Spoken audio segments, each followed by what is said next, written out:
ನಮಸ್ಕಾರ ಸ್ನೇಹಿತರೆ. ಇಷ್ಟು ವರ್ಷ ಮೌನವಾಗಿದ್ದ ವಿಜಯ್ ಪುತ್ರ ಕೊನೆಗೂ ಮಾತನಾಡಿದ್ದಾರೆ. ಸಂದರ್ಶನದಲ್ಲಿ ಹೇಳಿದ ಪ್ರತಿಯೊಂದು ಮಾತು ಈಗ ಭಾರಿ ವೈರಲ್ ಆಗಿದೆ. ನಮಸ್ಕಾರ ಸ್ನೇಹಿತರೆ. ವಿಜಯ್ ಪುತ್ರ ಚೇತನ್ ಸಂಜಯ್ ಮೊದಲ ಬಾರಿಗೆ ಮನಬಿಚ್ಚಿ ಮಾತನಾಡಿದ್ದಾರೆ. ಅಮ್ಮ ಬಗ್ಗೆ ಶಾಕಿಂಗ್ ಕಾಮೆಂಟ್, ಅಪ್ಪ ಬಗ್ಗೆ ಹೆಮ್ಮೆ ಮಾತುಗಳನ್ನು ಹೇಳಿದ್ದಾರೆ. ನಮಸ್ಕಾರ ಸ್ನೇಹಿತರೆ, ನಮ್ಮ ಚಾನಲ್ಗೆ ನಿಮ್ಮೆಲ್ಲರಿಗೂ ಸ್ವಾಗತ. ಇಂದಿನ ವಿಡಿಯೋದಲ್ಲಿ ತಮಿಳುನಾಡಿನ ಮುಖ್ಯಮಂತ್ರಿ ಹಾಗೂ ಜನಪ್ರಿಯ ನಟ ವಿಜಯ್ ಅವರ ಪುತ್ರ ನಿರ್ದೇಶಕ ಚೇತನ್ ಸಂಜಯ್ ಮೊದಲ ಬಾರಿಗೆ ತಮ್ಮ ವೈಯಕ್ತಿಕ ಜೀವನದ ಬಗ್ಗೆ ನೀಡಿರುವ ವಿಶೇಷ ಸಂದರ್ಶನದ ಪ್ರಮುಖ ಅಂಶಗಳನ್ನು ತಿಳಿಸಿಕೊಡುತ್ತೇವೆ. ಬಾಲ್ಯದ ನೆನಪುಗಳಿಂದ ಹಿಡಿದು ಕುಟುಂಬದ ಬಗ್ಗೆ ಹರಿದಾಡುತ್ತಿರುವ ವದಂತಿಗಳವರೆಗೆ ಹಲವು ವಿಷಯಗಳ ಬಗ್ಗೆ ಅವರು ಮುಕ್ತವಾಗಿ ಮಾತನಾಡಿದ್ದಾರೆ. ಹಾಗಾದರೆ ವಿಡಿಯೋವನ್ನು ಕೊನೆಯವರೆಗೂ ನೋಡಿ ಸ್ನೇಹಿತರೆ. ಚೇತನ್ ಸಂಜಯ್ ನಿರ್ದೇಶನದ ಮೊದಲ ಸಿನಿಮಾ ಸಿಗ್ಮಾ ಬಿಡುಗಡೆಗೆ ಹಂತದಲ್ಲಿದೆ. ಇದೇ ಸಂದರ್ಭದಲ್ಲಿ ಅವರು ನೀಡಿದ ಸಂದರ್ಶನ ಈಗ ಸಾಮಾಜಿಕ ಜಾಲತಾಣಗಳಲ್ಲಿ ಸಾಕಷ್ಟು ಚರ್ಚೆಗೆ ಕಾರಣವಾಗಿದೆ. ಇಷ್ಟು ವರ್ಷ ತಮ್ಮ ಕುಟುಂಬದ ಬಗ್ಗೆ ಸಾರ್ವಜನಿಕವಾಗಿ ಹೆಚ್ಚು ಮಾತನಾಡದ ಚೇತನ್ ಮೊದಲ ಬಾರಿಗೆ ತಮ್ಮ ಮನದಾಳದ ಮಾತುಗಳನ್ನು ಹಂಚಿಕೊಂಡಿದ್ದಾರೆ. ಮೊದಲಿಗೆ ತಮ್ಮ ತಂದೆ ವಿಜಯ್ ಅವರ ಬಗ್ಗೆ ಮಾತನಾಡಿದ ಚೇತನ್, ನನ್ನ ತಂದೆ ಮುಖ್ಯಮಂತ್ರಿ ಆಗಿರುವುದು ನಮ್ಮ ಕುಟುಂಬದ ಪಾಲಿಗೆ ಐತಿಹಾಸಿಕ ಕ್ಷಣ ಎಂದು ಹೇಳಿದ್ದಾರೆ. ಇದು ನಮ್ಮೆಲ್ಲರಿಗೂ ಹೆಮ್ಮೆಯ ವಿಷಯ. ಆದರೆ ಈ ಹೆಮ್ಮೆಯ ಜೊತೆಗೆ ದೊಡ್ಡ ಜವಾಬ್ದಾರಿಯೂ ಬಂದಿದೆ ಎಂದು ಹೇಳಿದ್ದಾರೆ. ಅವರು ಮುಂದುವರಿದು, ಅಪ್ಪ ಯಾವತ್ತೂ ನನಗೆ ವಿಶೇಷ ಸೌಲಭ್ಯಗಳನ್ನು ನೀಡಲಿಲ್ಲ. ಅವರ ಹೆಸರನ್ನು ಬಳಸಿಕೊಂಡು ಮುಂದೆ ಹೋಗು ಎಂದು ಹೇಳಲಿಲ್ಲ. ಬದಲಾಗಿ ನಿನ್ನದೇ ಆದ ಗುರುತನ್ನು ನಿರ್ಮಿಸಿಕೊ ಎಂದು ಸಲಹೆ ನೀಡಿದ್ದಾರೆ. ನನ್ನ ಬದುಕಿನಲ್ಲಿ ಅವರು ಎಂದಿಗೂ ಸ್ಪೂನ್ ಫೀಡಿಂಗ್ ಮಾಡಿಲ್ಲ. ಸ್ವಂತ ಶ್ರಮದಿಂದ ಬೆಳೆಯಬೇಕು ಎಂಬ ಪಾಠವನ್ನು ಕಲಿಸಿದ್ದಾರೆ ಎಂದು ಚೇತನ್ ಸಂಜಯ್ ಹೇಳಿದ್ದಾರೆ. ಈ ಮಾತುಗಳು ಅನೇಕ ಯುವಕರಿಗೆ ಸ್ಫೂರ್ತಿಯಾಗುವಂತಿದೆ. ಕುಟುಂಬದ ಹೆಸರು ದೊಡ್ಡದಾಗಿದ್ದರೂ ಅದನ್ನೇ ನಂಬಿ ಬದುಕಬಾರದು ಎಂಬ ಸಂದೇಶವನ್ನು ಚೇತನ್ ತಮ್ಮ ಅನುಭವದ ಮೂಲಕ ಹೇಳಿದ್ದಾರೆ. ಇನ್ನು ತಮ್ಮ ತಾಯಿ ಸಂಗೀತ ಅವರ ಬಗ್ಗೆ ಮಾತನಾಡಿದ ಚೇತನ್ ಸಂಜಯ್ ನಗುತ್ತಲೇ ಒಂದು ಆಸಕ್ತಿಕರ ಘಟನೆ ಹಂಚಿಕೊಂಡಿದ್ದಾರೆ. ನಮ್ಮ ಅಮ್ಮ ಒಂಥರ ಗೂಢಚಾರಿ ಇದ್ದಂತೆ.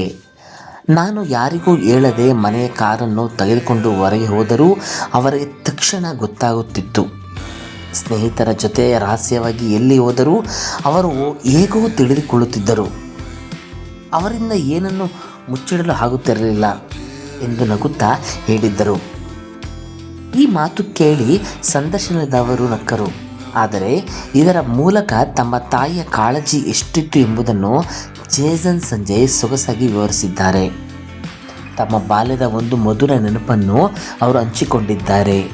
ತಂದೆ ವಿಜಯ್ ಅಭಿನಯದ ಒಂದು ಚಿತ್ರದ ಹಾಡಿನಲ್ಲಿ ಬಾಲ್ಯದಲ್ಲೇ ಅವರ ಜೊತೆ ನೃತ್ಯ ಮಾಡಿದ ಅನುಭವವನ್ನು ನೆನಪಿಸಿಕೊಂಡ ಚೇತನ್, ಆಗ ನನಗೆ ಸುಮಾರು 8 ಅಥವಾ 9 ವರ್ಷ ವಯಸ್ಸು.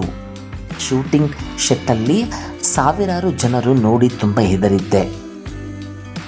ಕ್ಯಾಮರಾ ಆನ್ ಆದ ತಕ್ಷಣ ನೇರವಾಗಿ ಅಪ್ಪನ ಬಳಿ ಓಡಿ ಹೋಗಿ ಅವರನ್ನು ತಬ್ಬಿಕೊಂಡೆ ಎಂದು ಹೇಳಿದ್ದಾರೆ. ಅದಕ್ಕೆ ವಿಜಯ್ ತಮ್ಮ ಮಗನಿಗೆ ಧೈರ್ಯ ಹೇಳಿ ಭಯಪಡಬೇಡ, ನೀನು ಮಾಡಬಲ್ಲೆ ಎಂದು ಪ್ರೋತ್ಸಾಹಿಸಿದ್ದಾರಂತೆ. ನಂತರ ಚೇತನ್ ಸಂಜಯ್ ಧೈರ್ಯದಿಂದ ನೃತ್ಯ ಮಾಡಿದರು. ಆ ಸಮಯದಲ್ಲಿ ಅದು ಎಷ್ಟು ದೊಡ್ಡ ವಿಷಯ ಎಂಬುದು ನನಗೆ ಗೊತ್ತಿರಲಿಲ್ಲ. ಅಪ್ಪನ ಜೊತೆ ಮಜಾ ಮಾಡುತ್ತಿದ್ದೇನೆ ಎಂಬ ಭಾವನೆಯಷ್ಟೇ ಇತ್ತು ಎಂದು ಅವರು ಹೇಳಿದ್ದಾರೆ.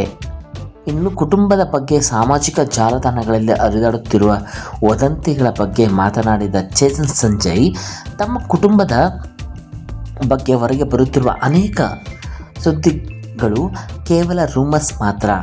ಜನರು ಹಲವು ರೀತಿಯ ಕಥೆಗಳನ್ನು ಸೃಷ್ಟಿಸುತ್ತಾರೆ. ಆದರೆ ನಾವು ನಮ್ಮ ಜೀವನವನ್ನು ಜವಾಬ್ದಾರಿಯಿಂದ ನಡೆಸುತ್ತಿದ್ದೇವೆ.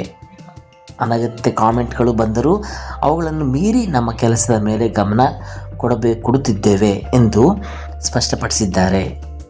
ಈ ಮಾತಿನ ಮೂಲಕ ಅವರು ಯಾವುದೇ ವಿವಾದಗಳಿಗೆ ಪ್ರತಿಕ್ರಿಯೆ ನೀಡದೆ ತಮ್ಮ ಕೆಲಸವೇ ಮುಖ್ಯ ಎಂಬ ಸಂದೇಶ ನೀಡಿದ್ದಾರೆ. ಸದ್ಯ ಚೇತನ್ ಸಂಜಯ್ ಅವರ ನಿರ್ದೇಶನದ ಮೊದಲ ಸಿನಿಮಾ ಸಿಗ್ಮಾ ಬಗ್ಗೆ ಅಭಿಮಾನಿಗಳಲ್ಲಿ ಸಾಕಷ್ಟು ನಿರೀಕ್ಷೆ ಮೂಡಿದೆ. ಮೊದಲ ಸಿನಿಮಾದಲ್ಲೇ ತಮ್ಮದೇ ಆದ ಗುರುತನ್ನು ಮೂಡಿಸಬೇಕೆಂಬ ಉದ್ದೇಶದಿಂದ ಅವರು ಶ್ರಮಿಸುತ್ತಿದ್ದಾರೆ. ತಂದೆಯ ಹೆಸರಿನ ನೆರಳಲ್ಲಿ ಅಲ್ಲ, ತಮ್ಮ ಪ್ರತಿಭೆಯಿಂದ ಯಶಸ್ಸು ಸಾಧಿಸಬೇಕು ಎಂಬ ಅವರ ದೃಢ ಸಂಕಲ್ಪ ಈ ಸಂದರ್ಶನದಲ್ಲಿ ಸ್ಪಷ್ಟವಾಗಿ ಕಾಣಿಸುತ್ತದೆ. ಒಟ್ಟಾರೆ ಈ ಸಂದರ್ಶನದಲ್ಲಿ ಚೇತನ್ ಸಂಜಯ್ ಹೇಳಿರುವ ಪ್ರತಿಯೊಂದು ಮಾತು ಸರಳತೆ, ಕುಟುಂಬದ ಮೇಲಿನ ಪ್ರೀತಿ ಮತ್ತು ಜವಾಬ್ದಾರಿಯ ಭಾವನೆಯನ್ನು ತೋರಿಸುತ್ತದೆ. ಅಪ್ಪನಿಂದ ಸಿಕ್ಕ ಜೀವನ ಪಾಠ, ಅಮ್ಮನ ಕಾಳಜಿ, ಬಾಲ್ಯದ ನೆನಪುಗಳು ಹಾಗೂ ತಮ್ಮ ಭವಿಷ್ಯದ ಕನಸುಗಳನ್ನು ಅವರು ತುಂಬ ಸಹಜವಾಗಿ ಹಂಚಿಕೊಂಡಿದ್ದಾರೆ. ಈ ಸಂದರ್ಶನದ ನಂತರ ಸಾಮಾಜಿಕ ಜಾಲತಾಣಗಳಲ್ಲಿ ಚೇತನ್ ಸಂಜಯ್ ಬಗ್ಗೆ ಮೆಚ್ಚುಗೆಯ ಮಾತುಗಳು ಕೇಳಿಬರುತ್ತಿವೆ. ತಮ್ಮ ತಂದೆಯ ಸರಳ ವ್ಯಕ್ತಿತ್ವ ಹೊಂದಿದ್ದಾರೆ ಎಂದು ಅನೇಕರು ಅಭಿಪ್ರಾಯ ವ್ಯಕ್ತಪಡಿಸುತ್ತಿದ್ದಾರೆ. ಇನ್ನೊಂದೆಡೆ ಅವರ ಮೊದಲ ಸಿನಿಮಾದ ಸಿನಿಮಾದ ಯಾವ ಮಟ್ಟಿನ ಯಶಸ್ಸು ಸಾಧಿಸಲಿದೆ ಎಂದು ಕುತೂಹಲ ಹೆಚ್ಚಾಗಿದೆ. ಸ್ನೇಹಿತರೆ, ವಿಜಯ್ ಪುತ್ರ ಚೇತನ್ ಸಂಜಯ್ ಅವರ ಈ ಮಾತುಗಳ ಬಗ್ಗೆ ನಿಮ್ಮ ಅಭಿಪ್ರಾಯವೇನು? ಅವರು ಹೇಳಿದ ಸ್ವಂತ ಹೆಸರನ್ನು ಮಾಡಿಕೊಳ್ಳಿ ಎಂಬ ಸಲಹೆ ನಿಮಗೆ ಹೇಗನಿಸಿತು? ಕಾಮೆಂಟ್ನಲ್ಲಿ ನಿಮ್ಮ ಅಭಿಪ್ರಾಯವನ್ನು ತಿಳಿಸಿ. ಈ ರೀತಿಯ ಇನ್ನಷ್ಟು ಸಿನಿಮಾ ಹಾಗೂ ರಾಜಕೀಯದ ತಾಜಾ ಸುದ್ದಿಗಳಿಗಾಗಿ ನಮ್ಮ ಚಾನಲ್ ಅನ್ನು ಸಬ್ಸ್ಕ್ರೈಬ್ ಮಾಡಿ. ವಿಡಿಯೋ ಇಷ್ಟವಾದರೆ ಲೈಕ್ ಮಾಡಿ, ನಿಮ್ಮ ಸ್ನೇಹಿತರೊಂದಿಗೆ ಹಂಚಿಕೊಳ್ಳಿ, ಶೇರ್ ಮಾಡಿ. ನೋಡಿದ್ದಕ್ಕೆ ಧನ್ಯವಾದಗಳು. ಮತ್ತೆ ಮುಂದಿನ ವಿಡಿಯೋದಲ್ಲಿ ಭೇಟಿಯಾಗೋಣ ಸ್ನೇಹಿತರೆ. ನಮಸ್ಕಾರ.